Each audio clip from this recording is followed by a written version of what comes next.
Chapter 6.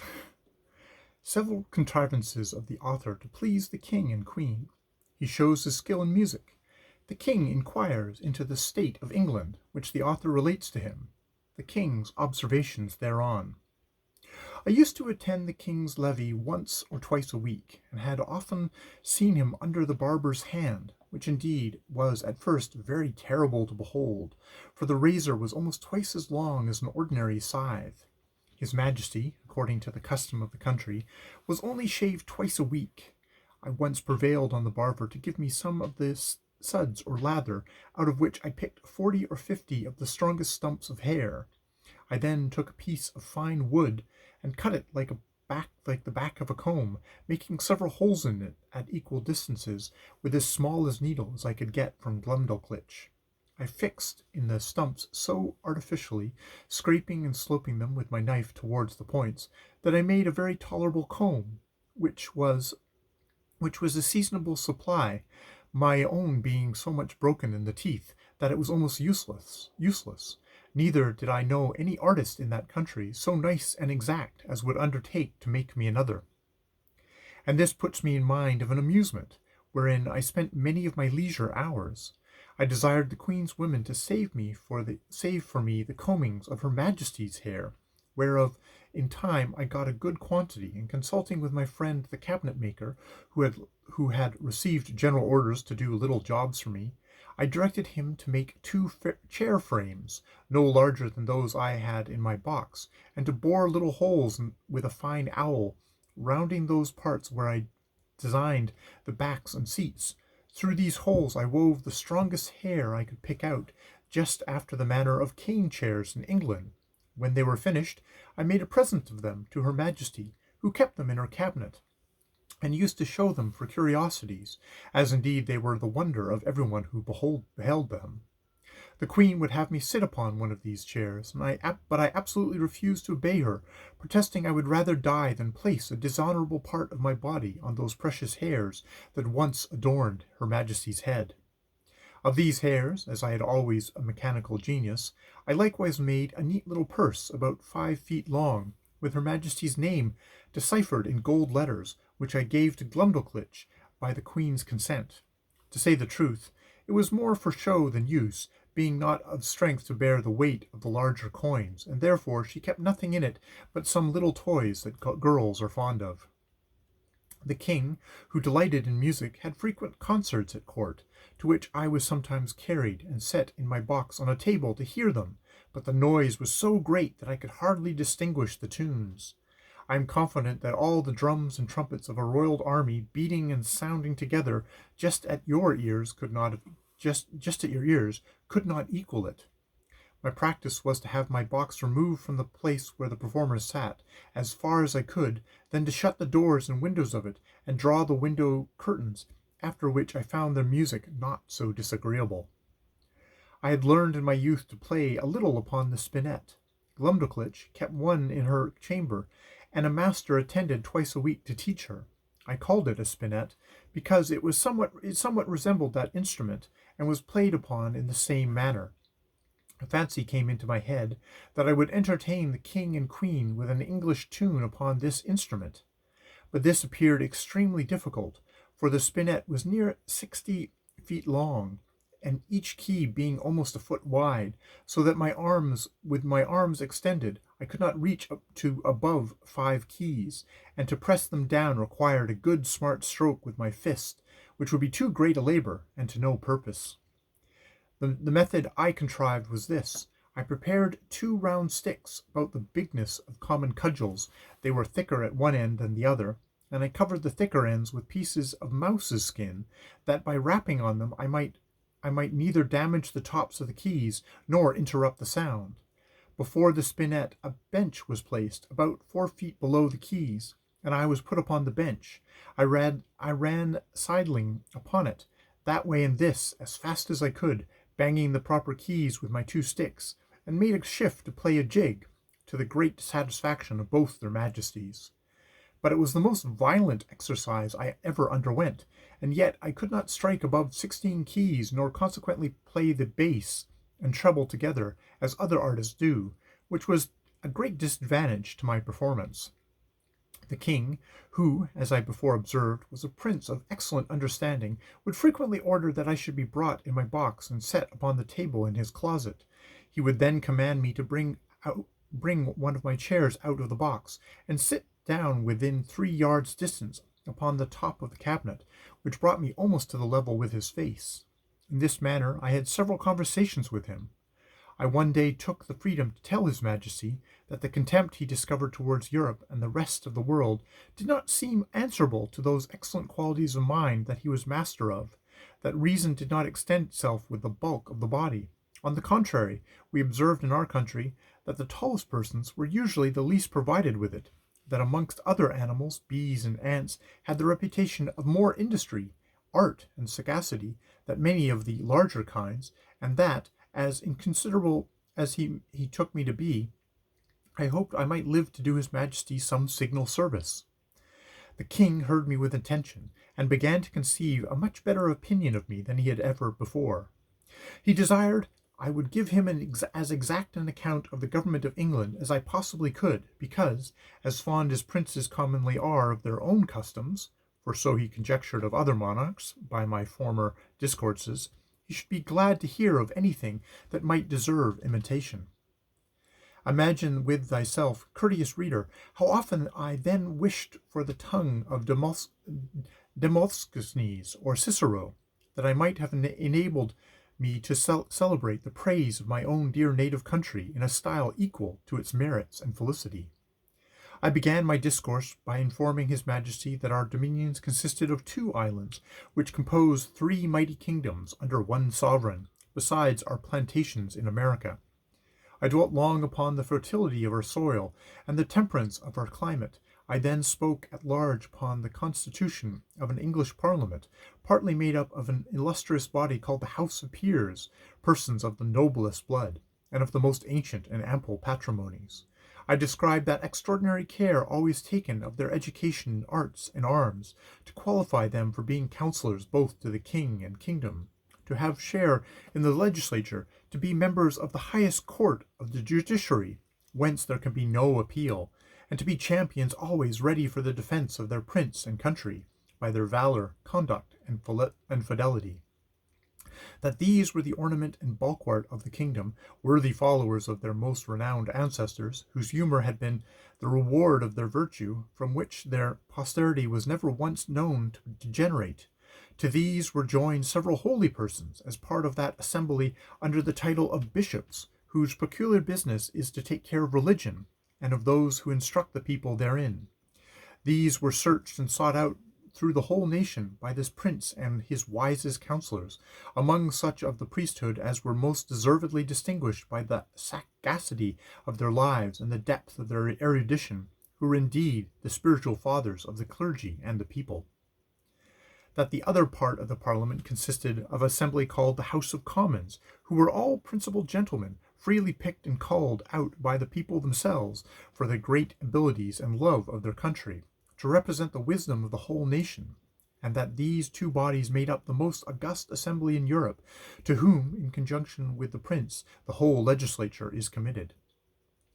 I then descended to the courts of justice, over which the judges, whose venerable sages and interpreters of the law, presided for determining the disputed rights and properties of men, as well as for the punishment of vice and protection of innocence. I mentioned the prudent management of our treasury, the valor and achievements of our forces, by sea and land. I computed the number of our people by reckoning how many millions there might be of each religious sect or political party amongst us. I did not omit even our sports and pastimes, or any other particular which I thought might redound to the honour of my country. And I finished all with a brief historical account of affairs and events in England for about 100 years past. This conversation was not ended under 5 audiences, each of several hours, and the king heard the whole with great attention, frequently taking notes of what I had spoke, as well as memorandums of what questions he intended to ask me. When I put to end these long discourses, his majesty, in the 6th audience, consulting his notes, proposed many doubts, queries, and objections upon every article. He asked What methods were used to cultivate the minds and bodies of our young nobility, and in what kind of business they commonly spent their first and teachable parts of their lives? What course was taken to supply that assembly when any noble family became extinct?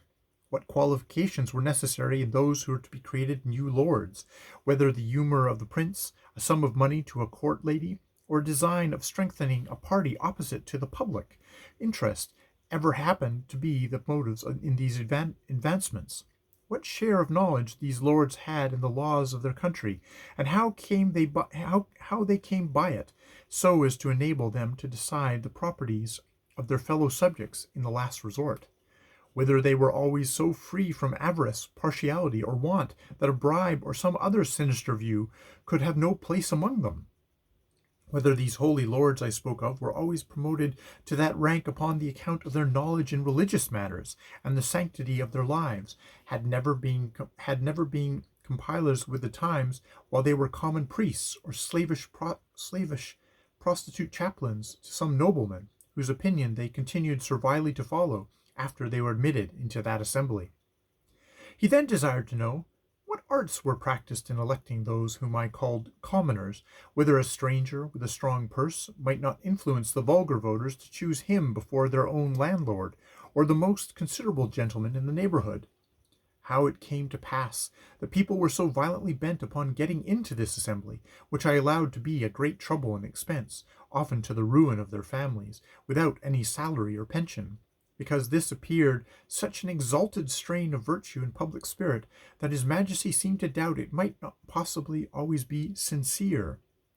He desired to know whether such zealous gentlemen could have any view of refunding themselves for the charges and troubles they were at by sacrificing the public good to the designs of a weak and vicious prince in conjunction with a corrupted ministry. He multiplied his questions, and sifted me thoroughly upon every part of this head, proposing numberless inquiries and objections, which I think is not prudent or convenient to repeat. Upon what I said in relation to our Court of Justice, his Majesty desired to be satisfied in several points, and this I was the better able to do, having been formerly almost ruined by a long suit in the Chancery, which was decreed for me with costs. He asked what time was usually spent in determining between right and wrong, and what degree of expense; whether advocates and orators had liberty to plead in causes manifestly known to be unjust, vexatious, or oppressive; whether party in religion or politics were observed to be of any weight in the scale of justice; whether those pleading orators were persons educated in the general knowledge of equity, or only in provincial, national, and other local customs; whether they or their judges had any part in the penning of those laws which they assumed the liberty of interpreting and glossing upon at their pleasure;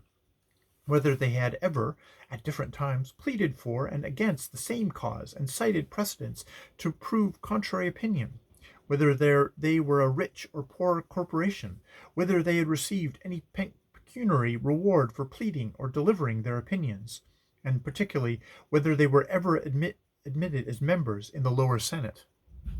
He fell next upon the management of our treasury, and said he thought my memory had failed me, because I computed our taxes to be about 5 or 6 millions a year, and when I came to mention the issue, he found they sometimes amounted to more than double, for the notes he had taken were very particular in this point, because he hoped, as he told me, that the knowledge of our conduct might be useful to him, and he could not be deceived in his calculations. But if what I told him were true, he was still at a loss how a kingdom could run out of its estate, like a private person.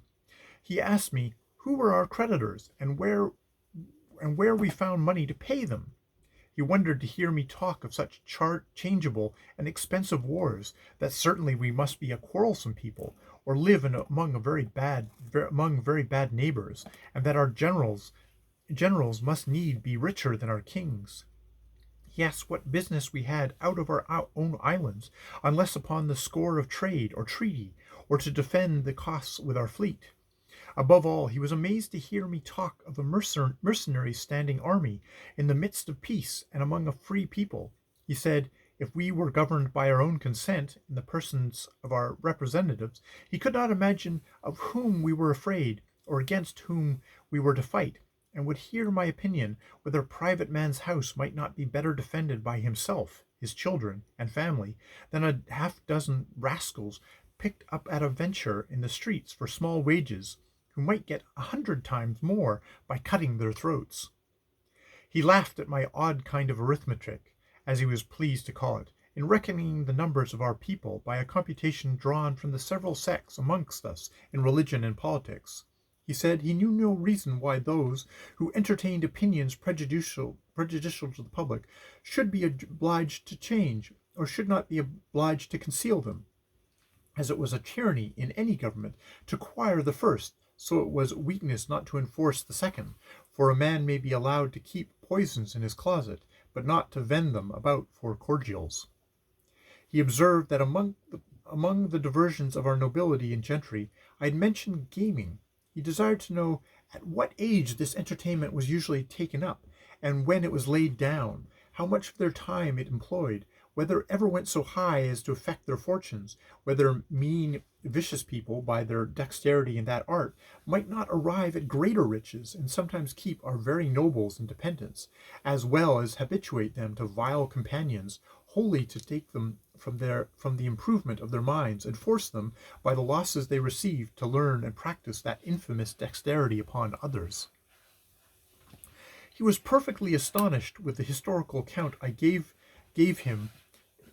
of our affairs during the last century, protesting it was only a heap of conspiracies, rebellions, murders, massacres, revolutions, banishments, the very worst effects that avarice, factions, hypocrisy, perniciousness, cruelty, rage, madness, hatred, envy, lust, malice, and ambition could produce.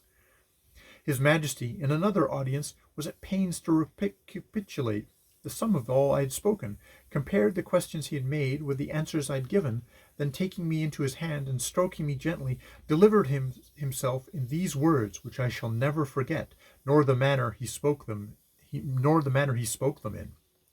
My little friend Gildrig, you have made a most admirable panegyric upon your country. You have clearly proved that ignorance, idleness, and vice are the proper ingredients for qualifying a legislature, that laws are best explained, interpreted, and applied by those whose interest and abilities lie in the perverting, confounding, and eluding them.